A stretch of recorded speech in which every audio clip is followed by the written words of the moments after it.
통계에 따르면 해방 전까지 신사참배 문제로 순교한 성직자가 50여 명에 이르며 이때 끝까지 참배를 거부하던 주기철 목사가 순교를 하게 되고 이기풍 목사 또한 옥고를 치르다 순교하게 된다. 당시 유족 가운데는 막내딸 이살의 권사가 있었다. 이기풍 목사는 제주의 복음화를 위해 평생을 바쳤고 이 권사는 그런 아버지를 늘 이 나무 밑에서 기다리곤 했다.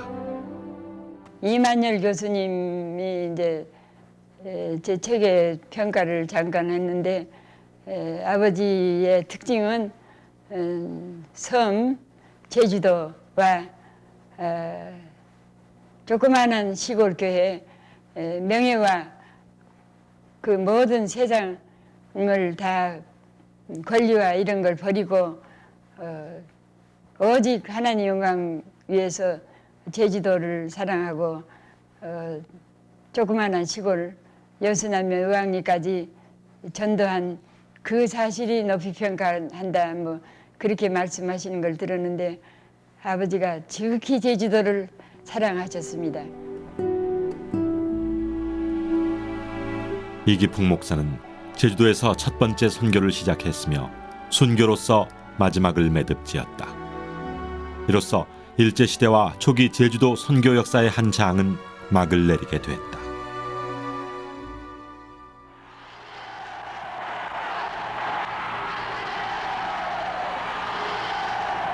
마침내 해방이 됐다. 하지만 한반도의 정세는 또 다른 국면으로 치닫고 있었다. 미국과 소련이 남과 북에 주둔한 가운데 좌익과 우익에 첨예한 대립 양상이 나타나기 시작한 것이다. 곳곳에서 잦은 분쟁이 일어나곤 했지만 정작 사건이 크게 터진 곳은 바로 제주도였다. 1948년 4월 3일 단독정부 수립을 반대한 제주 원주민들의 시위에 미 군정과 토벌대가 투입됐고 이로 인해 곳곳에서 유혈 충돌이 일어나게 된다. 그 와중에 교회들도 습격을 받게 됐고 대정교회 이도종 목사가 끝내 순교를 하게 된다. 이도종 목사는 평양신학교에서 목사 안수를 받은 제주도 출신 최초의 목사이기도 했다. 토벌대 차들이 내려오다가 고바치라는 그 입구에서 이 목사님을 만났다고 합니다. 그래서 그 이제 순경들이 목사님 위험해서 못 갑니다. 우리 같이 차 타고 내려갑시다. 우리가 지금 탄환이 다 떨어져서 총을 더 쓸 수가 없어서 우리가 철수하고 내려옵니다. 목사님 위험합니다. 내려갑시다. 이렇게 하는데 이 목사님께서는 나는 죽는 한이 있어도 교회를 가야 한다. 나를 믿고 기다리는 교회 성도들이 있다. 나는 가야 한다 하면서 완강히 이제 거부를 하셨답니다. 지금도 대정교회에는 이도종 목사를 생생히 기억하는 교인들이 있다. 마음이 막 좋았지야 목사. 아이고 좋당도 못 치죠. 네, 막 좋았지. 너무 그리고 강사 모래 강다고 내가 하나님을 멍에를 메고 내가 다니는 길이 누가 나를 묵은 자리라고 담대한 목사님입니다. 그렇게 해서 돌아오다가 그런 사람을 만나가지고 목사를 죽여버려. 말할 수가 없이 슬픈 가운데 우리가 그자 둘이하고 비석이라도 세우자. 그렇게 다 비석 세웠죠. 순교자의 신앙과 정신이 담긴 교회 그리고 제주도 풍광뿐만 아니라 신앙의 역사 또한 깊고 아름다운 땅이다.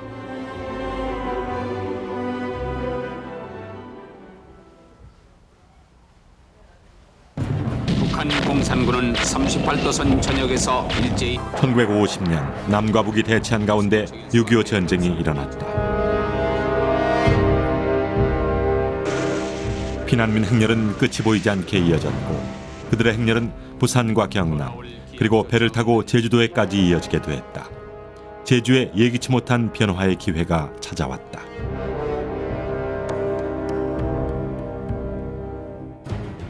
(6.25가) 터지니까 많은 그 서북 지방의 사람들이 배를 타고 서해안을 따라서 제주도로 피난을 오게 되어집니다. 그래서 제주도에는 아주 훌륭한 교회의 지도자들과 많은 성도들이 제주도에 생활하게 되어지죠. 그들을 통해서 비록 외지인들에 의한 교회이지만은 제주도 교회가 활성화되어지고 부흥되어지는 그런 사건들이 나타나게 되어지는 겁니다. 6.25 전쟁과 제주도 사이에 각별한 인연이 만들어졌다. 피난 내려온 수많은 신앙인들이 모슬포나 제주항 근처에 자리를 잡고 교회를 세우기 시작한 것이다.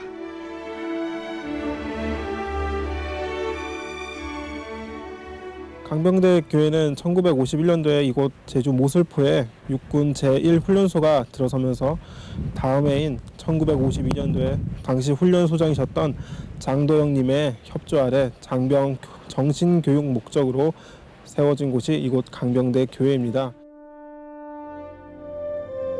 당시 모슬포항은 피난민들이 많이 내려오던 지역으로 이곳에 국군 장병을 위해 강병대 교회가 세워진다.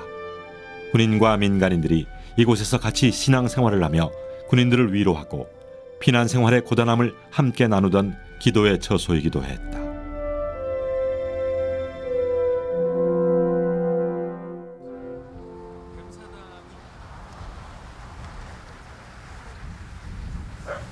아이고 축구 없다. 50여 년의 세월이 흐른 지금 제주도 피난 시절 강병대 교회를 다녔던 가족들이 우연히 교회를 다시 찾아왔다. 같이 생겨서 좀 비슷해서 이런 거라. 철균이가 아니 애령이가 있으면 내가 있어야 되거든. 맞아, 애령이하고 우리하고 같이 나와. 교회 부설 유치원을 다녔던 이들은 50년 전 졸업사진에서 자신들의 사진을 발견하고 놀라는 한편 감격스러워했다.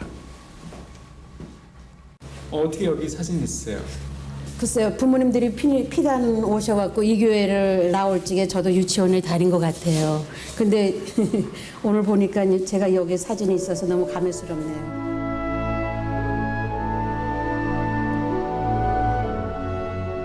네, 부모 따라 이제 피난을 와가지고 여기서 그 당시에 교회가 그렇게 많지 않았어요.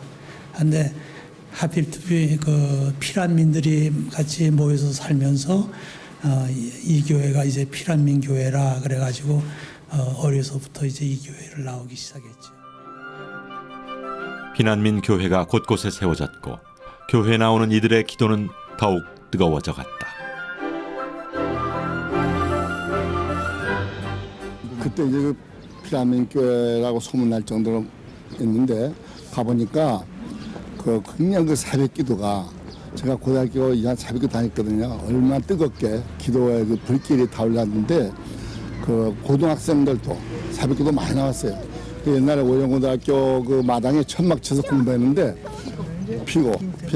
피난고등학교 공부했는데 학생들은 90% 정도는 새벽기도 나왔거든요. 그 열심히 기도하는 그 힘이 오늘의 전쟁이 끝난 후 많은 피난민들이 무트로 돌아갔지만 그때 남은 이들을 중심으로 교회의 역사는 계속됐다. 다른 지역과는 달리 6.25 전쟁이 제주도 선교에 있어서는 밑거름이 된 셈이었다.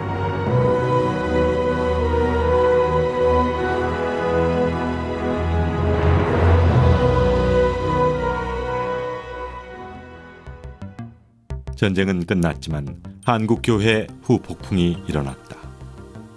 이전부터 조짐은 보였지만 마침내 1953년 전국적으로 장로교회 분열이 일어나 기장과 예장으로 나뉘게 된 것이다. 이러한 교단의 분열은 제주도에도 영향을 미쳤다. 이기풍 목사의 선교 이후 하나의 교단만이 존재하던 제주도에 기장과 예장 교단이 나누어지게 된 것이다. 교단 분열에 따라 서부교회란 이름에서 기장은 성내교회로, 예장은 성안교회로 이름을 받고 YMCA가 있는 자리에서 예배를 드리기 시작했다.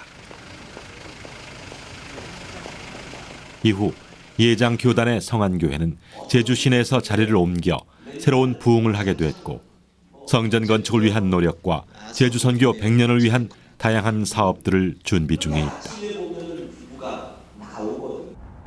참 육지에서 기장교회, 예장교회 갈라질 때, 그때 싸움으로 갈라질 때 서북교회에서 처음 예장 서북교회, 기장 서북교회로 갈라졌죠. 근데 그것만이 참 서북교회 아픔이 있고, 그래서 동북교회는 중립을 선언하고 그 후로는 사실은 이 제주군들은 갈라진 것이 아니다 생각을 해서 이 합동직 통합직 갈라질 때는 제주는 안 갈라졌습니다. 전쟁이 끝난 후 교단 분열 외에도 많은 변화가 있었다. 교회 숫자가 1945년 전까지 26개이던 것이 전쟁 이후 1960년까지 73개로 늘어난 것이다. 전쟁이 끝나면서 제주도에 급격하게 교회가 늘어난 이유는 역시 피난민들과 연관이 깊다. 제주도로 피난 온 사람들이 세운 교회 중 제주 영락교회는 원주민들과 외지인들이 조화를 잘 이룬 대표적인 교회로 꼽힌다.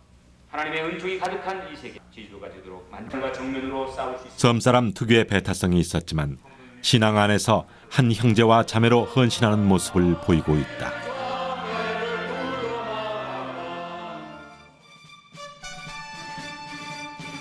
전쟁 이후 제주도에 생긴 또 하나의 변화는 다양한 교단이 들어와 정착하게 된 것이다.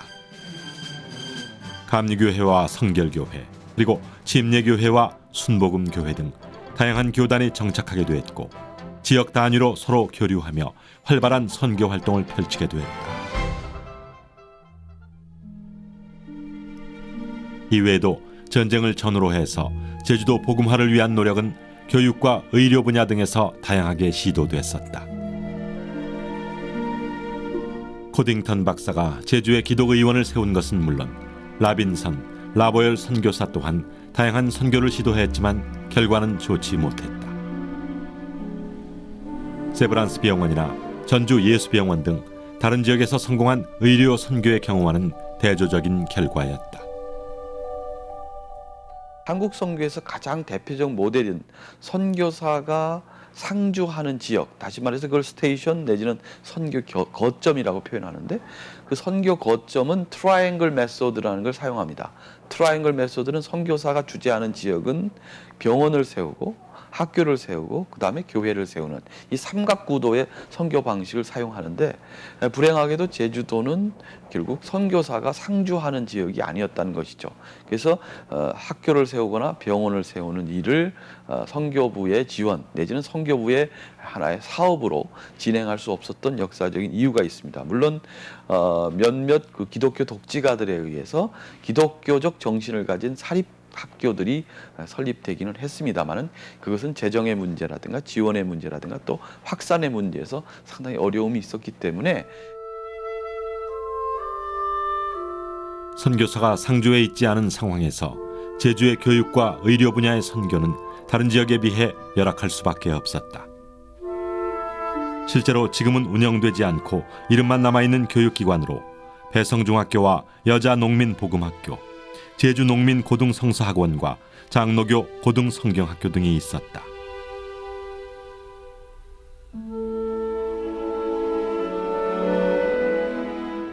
이런 상황에서 교회에서 세운 제주도 최초의 사립중앙유치원이 지금도 운영되고 있다는 사실은 고무적이며 반가운 소식이 아닐 수 없다.